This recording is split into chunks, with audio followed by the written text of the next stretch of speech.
Mike's Daily Podcast. Welcome to Cafe Anyway, somewhere in Podcaster Valleyton, the last place on earth. Mike's Daily Podcast. I'm singing again on my podcast at the beginning, but this keyboard that I'm using, I used this little keyboard years ago, and it's still working. So that's it. That's the end of my song. But I tried buying a new keyboard, Mike's Daily Podcast, on Amazon, as I was starting to get to that on the last podcast. But this episode, Mike's is Daily 2,654. Yeah! 2654, and yes, it is amazing how Amazon gives you so little information when you're looking at stuff. And I saw the keyboard and I go, it's really cheap. It's kind of small. But you know, with technology today, it probably sounds pretty good. So I'll go ahead and get it. And I got it, and it was small and it was cheap. And whenever you tried changing the volume, make it a little bit louder, it made the sound like when a cashier at the local grocery store is scanning it with a little scanner. It makes that boom, boom. Every time you touched anything other than the keys, it made boom, boom. And I said, no, I can't make this work. So thankfully, they have a return policy of just basically put it back in the box, take it to a UPS store, show them this little scan. What do you call that? The multi-weird, bizarre black and white image that's supposed to have it's a code thing, the code scanned image, whatever they call it. And sure enough, they'll take it back and give me back the money. So I guess that's the only good thing. Their stock went up last week, and they had apparently good earnings. So, and here's today's podcast picture. The podcast picture is from the lovely Heron Bay area in San Leandro. I was there recently in the middle of the week, and I took that picture. Somebody had put a American flag there. And I love going there. I used to go there all the time with the late great Basil the Boxer. And years ago, when I first came to the Bay Area, and I'd come up here with my then wife, and a lot of her family lived up here, and they still live up here, and I still run into them sometimes. It's interesting. So everybody's cool. Everybody's still nice to me. And the late great Basil the Boxer and I used to go to the Heron Bay. And when I would come up here to visit from Ventura County, in the last podcast, in the Let's Go Back with Matthew segment, you heard my radio days in Ventura County. Mike Matthews! And I'm so excited. I just found on YouTube, somebody has uploaded a bunch of American Top 40 countdown shows with Casey Kasem and Shadoe Stevens. Somewhere I have on vinyl the very first episode that Shadoe Stevens did when he took over in 1988, I think it was. So Casey had stopped doing the show in 88, started his own countdown show called Casey's Top 40. Or Casey's Countdown, I forget. But yeah, he, Shadoe Stevens, who used to be on Hollywood Squares, I think he took over for Peter Marshall. He had a great voice, baritone voice, and so he took over. And I have that very first episode. He did this theater of the mind thing where he was walking into this, oh wow, I'm walking into the huge vault of American Top 40, and oh look, there's a statue of Casey Kasem. It's amazing. Okay, let's get on with the countdown. I think number one was Don't Worry, Be Happy. So that must have been 88. But when you listen to your local radio station do the American Top 40 countdown, usually if you have a adult contemporary station in your hometown, or like here in the Bay Area, we have something called 80s Plus, they will do the countdown, and all you hear are Casey's Top 40 countdowns from 1980 to 1988, because then he stopped. So you don't hear anything from 89, no Fine Young Cannibals, no Guns N' Roses. Who else is big in 89? Roxette? There was Janet Jackson, B-52s, Depeche Mode, So you don't get any of that. Or maybe they squeeze one in there somehow. But the thing is that I got this keyboard and it was awful, and I'm returning it because I am all about trying to find a new keyboard. I want to do a little bit more composing and performing, and maybe write some songs. Just get back into the habit. If you learned an instrument and you put it away, get that instrument back out again. I know I usually tell you what today is, like if it's National Kiss a Dog Day or whatever it is, but it should be today National Find Your Instrument and Play It Again. Rediscover that musical instrument and start playing it again. I think that would be great. So I have been talking to my cousin from Germany, and she apparently is on the same continent or pretty close to me. I'm here in Northern California. She's down in Mexico, going to Mexico City. And I have not seen her in almost 12 years. So, dang, it would be very cool to hop on a plane and go down to Mexico City and visit her. I can't do it at this time. But this would be the time to do it. Yikes. Opportunities when they strike. I should go, shouldn't I? I could take a little break from work. I think I've told you a little bit about the craziness that's going on at work these days. Because I work for a company that's being particularly hit hard by the economy right now. And radio is particularly, let's just say it's whenever something bad happens in the economy, radio finds out about it first. Radio responds to it, reacts to it first. And you can really feel it. It's like as if in the storm, and let's say the bad economy is, bad winds blowing and storm and thunder and lightning. Well, radio is just this tiny little shack that just melts away and it falls over, and it tries very, very hard to withstand the elements of a bad economy, from what I've seen.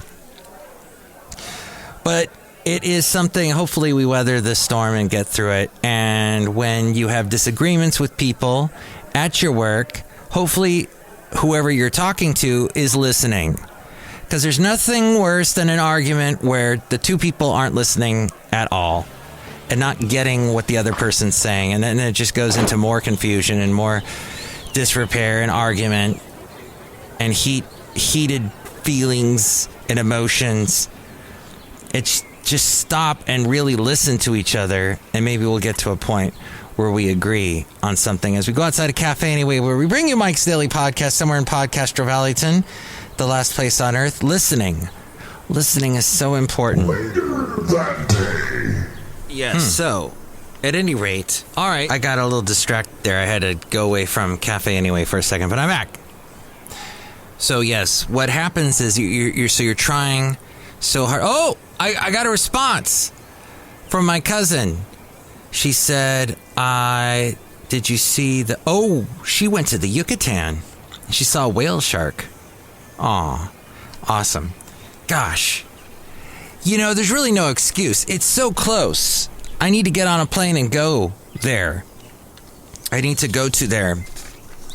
So yeah, Amazon has their little items that you want to buy, and you're like, I don't know, does it have this? Does it have that? And sometimes you can ask questions and people will answer, but you don't really know until you get it. And then you're like, okay. And then you thankfully they have the returns. But I wanted to talk about facelifts and plastic surgery.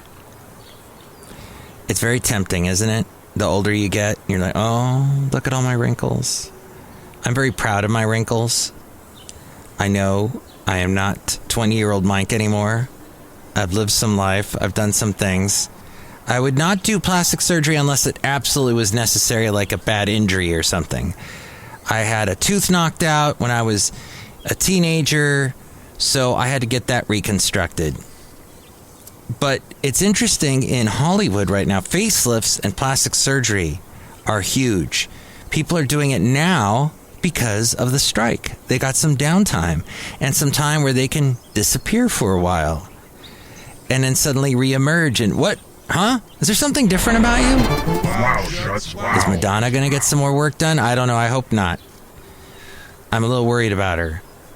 But yeah, I don't know if writers get plastic surgery, but definitely the actors are going to do that. The mic tip. There's this weird trend going on where people are jumping on stages and attacking or throwing things. Actually, it's more people throwing things. Mike's absolutely useless review. Now, they act in the media as if this is a new thing. This has been going on for a while. In fact, I knew of it particularly in country music. Travis Tritt had a song called Here's a Quarter called Someone Who Cares.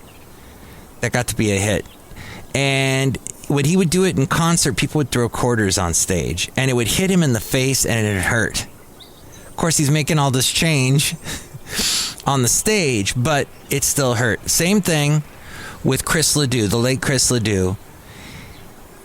Fantastic rodeo champion, and then a great country singer, was a big inspiration to Garth Brooks. Garth Brooks sang about him in his first #1 song, Much Too Young to Feel This Damn Old. But when he would do this one song, Copenhagen Angel, I think is what it was, people would throw their Copenhagen chewing tobacco cans on stage. And it would hit him. It hurt. I don't know if he ever said stop doing it, but I remember witnessing it once going, what is going on? This is ridiculous. So now people are doing it again, and people are jumping on stage. I remember seeing Crowded House, The Nosebleed Section, in the late 80s at the Arlington Theater in Santa Barbara, and some guy jumped on the stage and ran over and hugged Neil Finn, the lead singer. Oh, yeah. And the security guard grabbed him, pulled him off stage, and Neil Finn said, wow, that guy just hugged me. I'm starting to feel some feelings I'd never thought I felt before. But yeah, it's nothing new. Mike's Scavenger Hunt. The media acts like it's something new, but it is something that shouldn't be tolerated. And I don't know if it's because people are going to concerts and spending all this money, $400 a pop for a nosebleed section tickets at the Taylor Swift show I heard last week. It's pretty interesting. And you're sitting behind a post and you can't see her. She's so far away. And you're not going to remember the concert anyway because it's a Taylor Swift concert and people forget them for some bizarre reason. But yeah, people are, it's, What's the cliche of the week? What's the cliche of the week? What's the cliche of the week? What's the cliche of the week? these performers, a lot of times they're so introverted. They don't like to go out there. They don't like to meet their public. And then their public is demanding to meet them and jumping on stage to meet them. They're not going to go for that. And they shouldn't. What's the cliche of the week?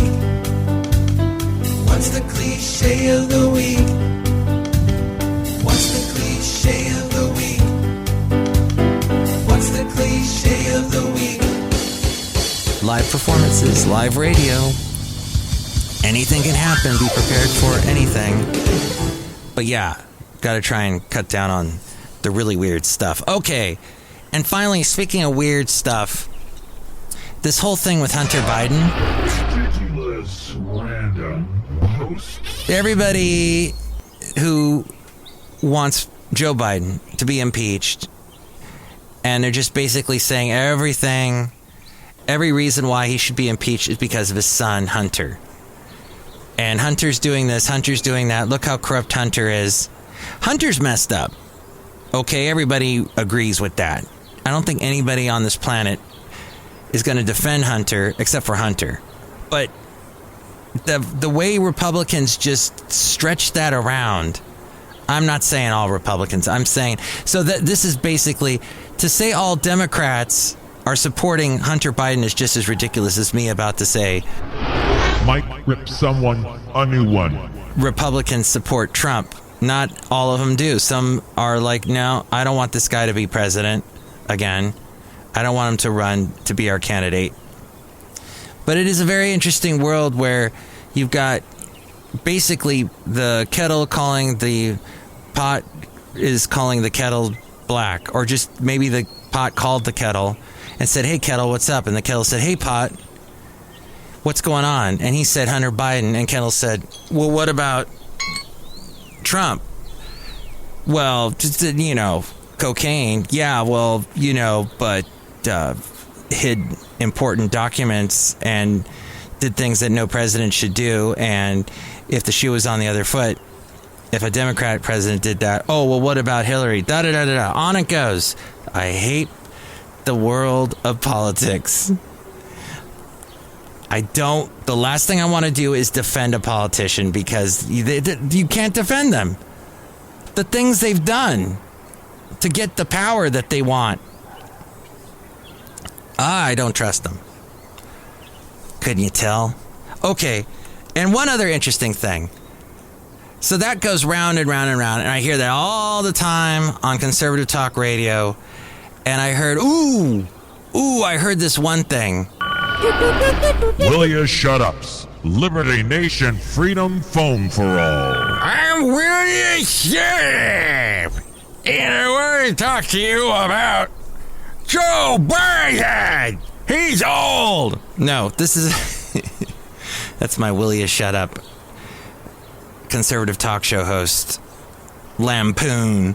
Okay, so this particular talk show host, who's conservative, and he's actually a very smart guy, he wrote this the other day.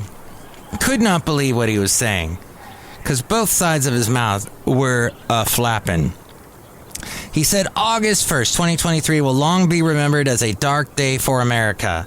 That's when Special Counsel Jack Smith unsealed his latest indictment against former President Trump. It's a miscarriage of justice. Again. The wind has been unleashed and a whirlwind will be reaped. The Micropedia Insantica. The wind has been unleashed and a whirlwind will be reaped. There's a lot of wind there. Somebody ate Mexican. The former president, I'm talking refried beans, folks, because that will get you gassy. The former president is essentially being indicted for free speech. Hold on. Lewis Black impression coming in 3, 2, 1. What? Matthews News. How all of a sudden that is free speech? He was president of the United States. And we're bickering over free speech? He's not some guy on the street who's running around naked saying, I'm doing this for art. It's free speech. Baloney. He was the president. The former president. He did that while he was president. No. Anyway, this conservative talk show host goes on. He's being indicted for objecting to the way the 2020 election was carried out. All right, I'm going to stop right there. That's all it was. Wrong. He has a right to object to the way the election came out. He has a right to be a stinking, stupid, sore loser. Everyone is allowed to be a stinking, stupid, sore loser. Because you'd be in jail. You know what?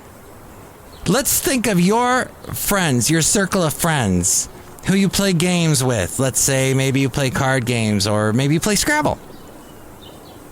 And you come up with wonderful words that don't exist. But let's say your wonderful friend came up with a word that does not exist. And you said no. And they get really mad. They knock over the board. And all the tiles go everywhere. And they storm out. Would that person still be your friend?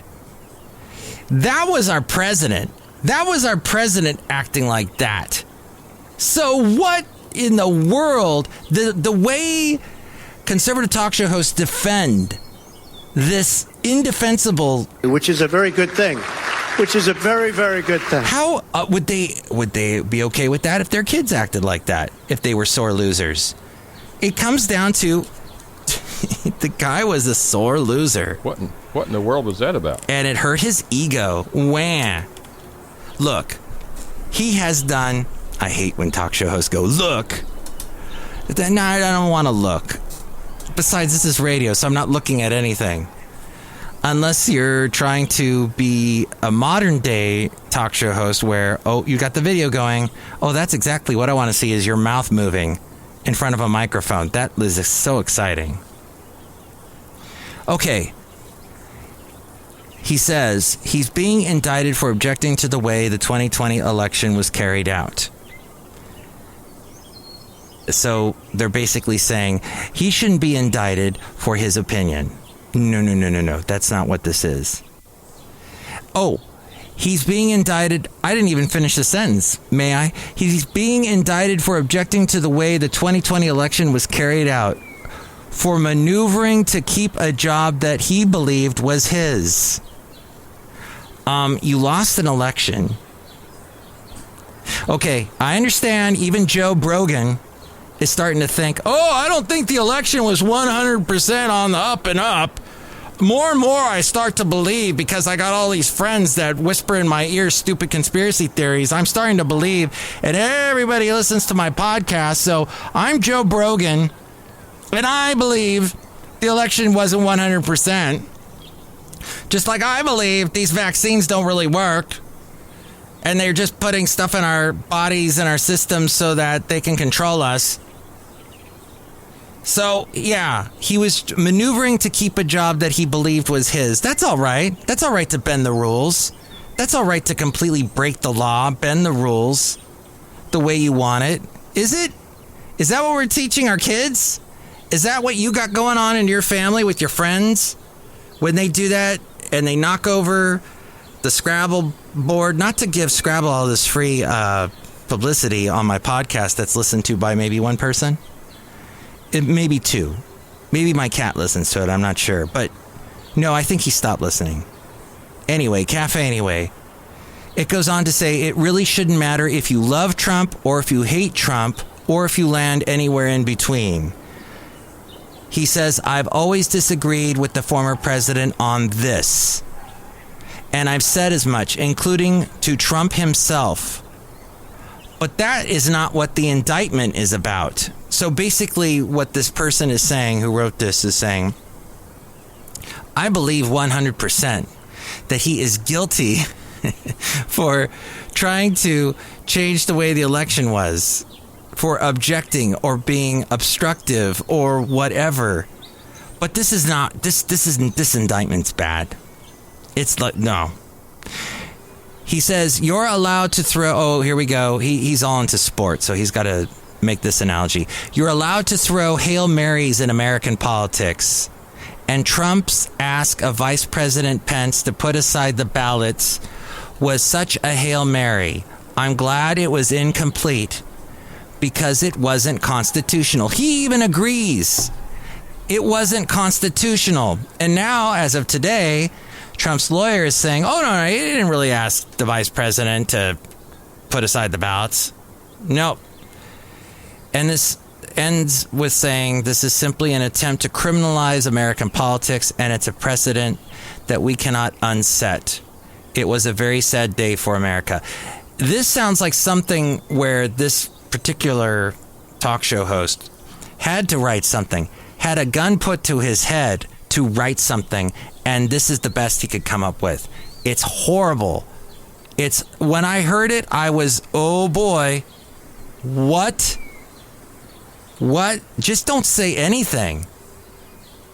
I don't get that the misophonia, the dysphoria, the whatever is abundant, and nothing's connecting there. Anyway, Cafe Anyway, Joe Brogan. If you agree with him, then you're part of a billion other people that listen to him. And good for you. I'm happy you have no dysphoria or misphonia or dysphonia. But I do think you and I would agree on this, that there is a lot of tip fatigue. Americans are growing frustrated with this ubiquitous prompts going on. I'm trying to buy a $4 bottle of juice, and they want to add on a 20% tip. Tipping prompts. That wonderful, when they turn that screen around, and you got to touch that touch screen and say how much you want to give them. And they're standing right there with their big puppy eyes going, oh, give me a tip. Well, all I did was buy something from you. You didn't do any added service. You didn't come and check to make sure my water was filled every 5 seconds. You didn't. Why am I tipping you? So apparently tipping prompts are popping up everywhere, from bakeries to repair shops, even at airport self-checkout machines. And I talked a little bit about I heard this first on an NPR show. I thought it was really well put. Because that they call it the horrible turnaround, when they turn that screen around and now you have to press one of the buttons. Do you want to do 15%? That's good. They even tell you how the tip is. 15% is good. 20% is better. 25% is great. You want to do great, don't you? Payment screens are now everywhere, letting merchants who never asked for tips before add a gratuity option. And they are loving it because they don't have to actually ask you. It's there. Right? Reminds me, so my cousin visiting Mexico is originally from Germany. When I was visiting her relatives, her grandmother actually, in 2009, and I'm with her grandfather, grandmother, and my mom, and we're eating at a restaurant, and I had agreed to pay because they had been such wonderful hosts. And it was like the first time I'd ever paid for anything at a German restaurant. And what happens is the food server, when they're done, they come up to you with the bill, and they don't drop it off and say, oh, when you get around to it, no rush, da-da-da. They wait. They stand there. They're watching. How much money are you taking out? Oh my gosh, the pressure was first. I don't speak German. I speak a little, ein bisschen, but now I don't know what they're saying. Thankfully, my mom did and could translate, and my aunts and uncle could do the same, and thus I'm fumbling. I don't know the money that well, the euros and all that, and I'm trying to figure it out, and they go, that's good. That's give her that, Mike. Oh, that was crazy. I only did that once when I was in Germany. It was too stressful. If you have done this, if you've gone through this and you've done it multiple times, kudos to you. Big old kudos. And don't get cooties from the kudos, but yes, good job. Some people feel pressured to tip as screens display their selection to everyone in the checkout line. Yes, so talk about pressure. Talk about the tip stress. So tip fatigue is growing. 2/3 of Americans have a negative view of tipping. Yes, 2/3. And 30% say tipping has gotten out of control. 30%. 41% of Americans believe businesses should pay employees more than relying so heavily on tips. Almost half of people believe that. Leisure and hospitality workers make an average of $21 per hour. That is up from $16.50 in 2019. Barely half of people now tip food delivery workers, while rideshare drivers fare even worse. Barely 1 in 4 hotel housekeepers get a tip now, and barely 1 in 4 tip coffee shop baristas anymore. Yes. Remember when they were tipping them all the time? But still, there are some places where they do the turnaround with the screen, and yikes, you feel the pressure to do it, the stress to do it. I got that from Rob Black. I produce his podcast. He does Rob Black and Your Money, the Rob Black Show podcast. You can find it everywhere. I thought that was very interesting. And Snap shares are swooning. Snap shares are trading sharply lower after the company provided a disappointing forecast for the September quarter. I remember when they went public, and I thought, oh, wow, here's a social media going public. I should probably buy some. And I talked to my financial advisor, and he goes, yeah, that's going to be Las Vegas money. Do you believe in blowing money in Las Vegas? And I said, no. When I go to Las Vegas, I try to leave Las Vegas as quickly as possible.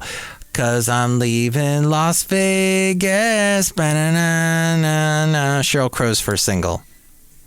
And wasn't that also a very sad movie with Nicolas Cage and Elizabeth Shue? Well, Snap, the company, is struggling to grow as it continues to invest in machine learning, AI, and other new technologies. Their revenue is down 4% from a year ago. They said they now have, they're up about 14% as far as daily active viewers. It fell victim to TikTok's rapid growth. Their strength lies in its person-to-person messaging, a format with few opportunities to sell traditional video or photo-based advertising. And of course, Instagram copied them. It does a lot of the stuff that they were doing. It was not is it going the way of Vine is what I want to know. It was not able to keep up with the addictive nature of TikTok. We'll say that for the Chinese. They came up with quite an addictive app.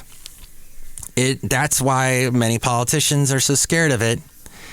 And I will not download it to my phone because I did have a phone where I downloaded the WeChat app, which also comes from China, and immediately it started to tank. I basically had to throw it away within a couple months. So I'm a little hesitant. Plus, the whole nature, the addictive nature of TikTok, where you're constantly swiping and looking at this and looking at that, and I don't think I want to go down the rabbit hole. Let's just say you go down the rabbit hole much quicker with TikTok than you do with YouTube. YouTube, you can put the brakes on and go, I'm going a little in a bad direction here. I need to stop. It's like doom scrolling. I'm scrolling a little too much. I need to stop. TikTok they have it. They know. They know how humans are and what they're going to watch and what they want to. If they see what the person is doing, what to give them more of. Give them more of that hit. Because today, YouTube suggested to me that Casey Kasem thing, which is fascinating because it is on Sundays as of today, as of this recording. Today is Sunday. And I always listen to a little bit of Casey Kasem later in the day when the local radio station replays it. And I'll start to check out, oh, wait, what's this song? What's that song? And I'll look it up on YouTube. And YouTube figured it out. And they go, Mike's listening to Casey Kasem. Let's start sending him the Casey Kasem channel. And they got me. Snapchat is the third most likely used app among Gen Z users. The third. Trailing behind TikTok, number 2, and Instagram. Trailing behind TikTok at number 2. Oh, really? Instagram's at number 1. Interesting. And I'm on Instagram at Mike's Daily Podcast. I am definitely not on TikTok and won't ever be on TikTok. So that's my plan anyway. And one last AI thing. Netflix is offering up to $900,000 for an AI-focused product manager that will be used in all areas of Netflix's business, including helping the company create great content. That's what they're looking for. Meta, Microsoft, and Amazon have been teaming up on a Maps project to try and crack the Google map. You know, Google Maps is, everybody's using it. And then there's an Apple Maps now. I have not seen that. I remember when I had an Apple device, I had an iPhone years ago, and I tried using the Apple Maps app. I almost crashed. And I knew several people that had the same issue. It is a death trap, that app. But apparently it got better and people are using it now. So Meta, Microsoft, and Amazon are teaming up, which is amazing. That's part of the whole FANG thing. You always hear about the FANG stocks. Well, there you go. There's 3 FANG stocks trying to go after the other 2 with this whole Maps thing. So it'll be interesting to see what they come up with. And PayPal is having an issue. PayPal started by Elon Musk years and years ago when he wanted to call it X.com, which he's now on the road to doing again. And Twitter's going the way of X and SpaceX and all of that. But Apple Pay is getting popular, and that is a problem for PayPal. Outside a cafe anyway, somewhere in Podcastro Valleyton, the last place on earth. Look who's here. Hello, Michael Master. It's Madame Rootabega on honors. That was very interesting. Ooh. Did you ever date a politician? Yes. Was he like scum? Yes.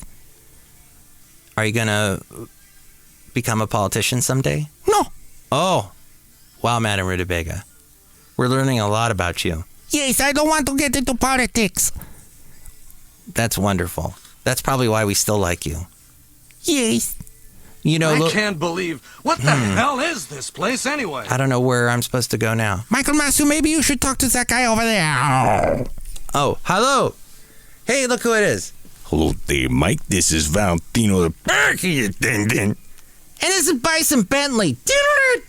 Mike, when they scream lock her up, they should be talking about everybody that gets into politics. They lock them all up. They. Yeah, lock him up.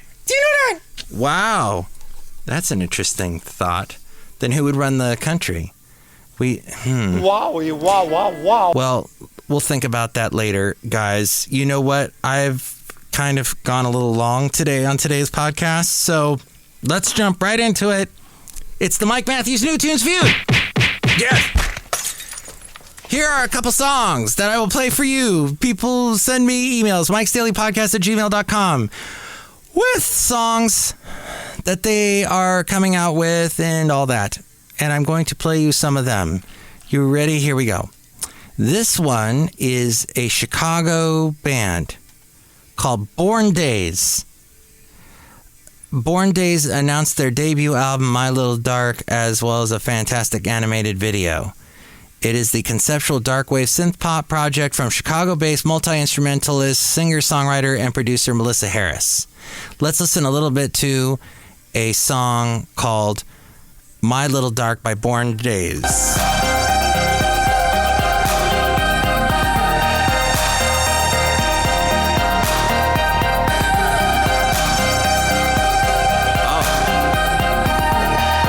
You know, the last podcast was called Visual, and this is definitely more of a visual thing. The video is amazing. Wow.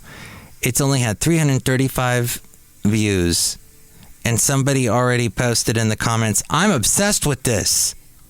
Wow, because of the interesting thing of the animation and whatnot. All right, so that is Born Days, and now here is another band by the name of Semi-Western. I Never Meant What I Say. It is a new single from them. Hailing from Texas, Semi-Western, and that's all lowercase letters, is an indie band consisting of Ty Baumstedt and Daniel Gonzalez. Their creative undertaking took root in their childhood as they crossed paths as aspiring tennis players competing in national junior tournaments around the country. They would later reunite in their 20s, sparking a musical connection that would become the foundation of Semi-Western. Here is their song, I Never Mean What I Say is what it's called.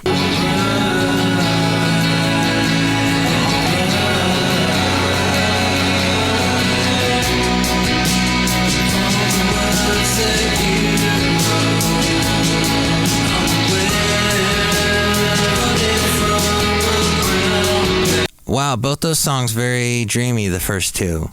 Let's see if this next one is dreamy too. Dreamy-ish. All right, this is a band that is called The Session. And they're spelled, it's not Session. I think that's how you spell session. They spell it Seshen. Session. Today, Bay Area collective The Session announced a new full-length called Nowhere. It'll come out October 6th. Alongside the news, the six-piece dropped the Dreamy... another Dreamy song. It is a very dreamy podcast today, isn't it? And by the way, I can only play those little snippets, as you know, or don't know, because YouTube will ding me otherwise. So hopefully you get a taste of what the song is about. You can look it up on YouTube if you want to hear some more of the song that I'm playing. And this song is called Lost at Night. And here it is, the song by The Session.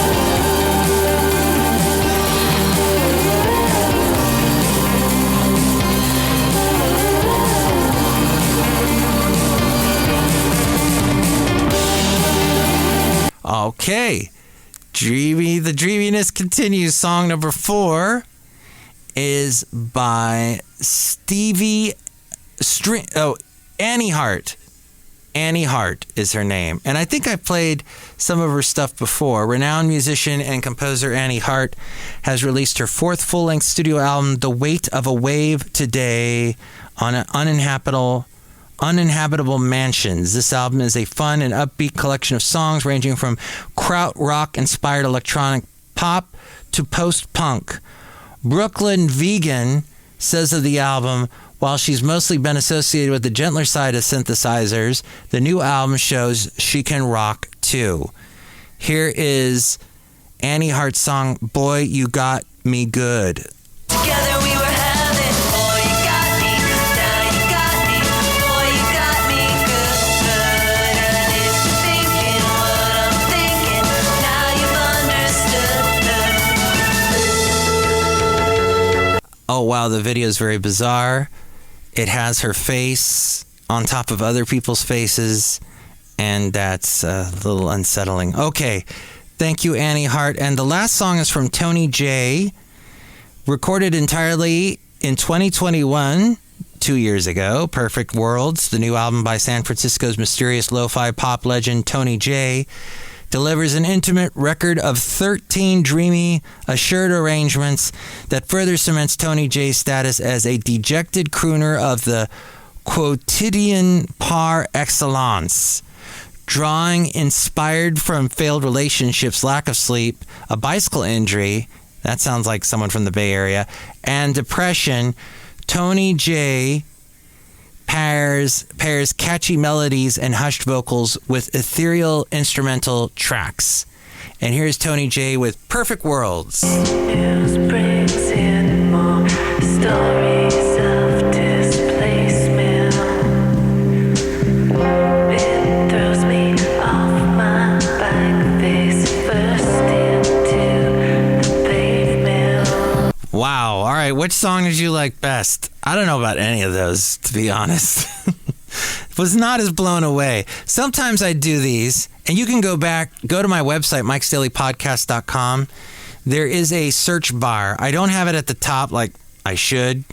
Like most websites have a search bar at the top.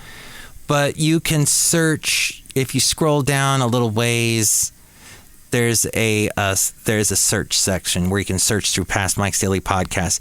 And if you type in the words, the Mike Matthews New Tunes Feud, and it should show you all of them. As I tell you this, I'm testing it. And yes, there we go. Like there's the one I did one July 30th. And there was another one I did July 4th. So yeah, you can go back and listen to some of them. And let me know which one you like best. If you like any of these songs. Which one? Maybe you did like some of these dreamy tunes. And you can do that by calling 510-228-4640. And with more ways to reach me, it's A-Frame. Say something. Everybody make some noise! Woo! Bringing to you live from Podcaster Valleymont, Mike's Daily Podcast.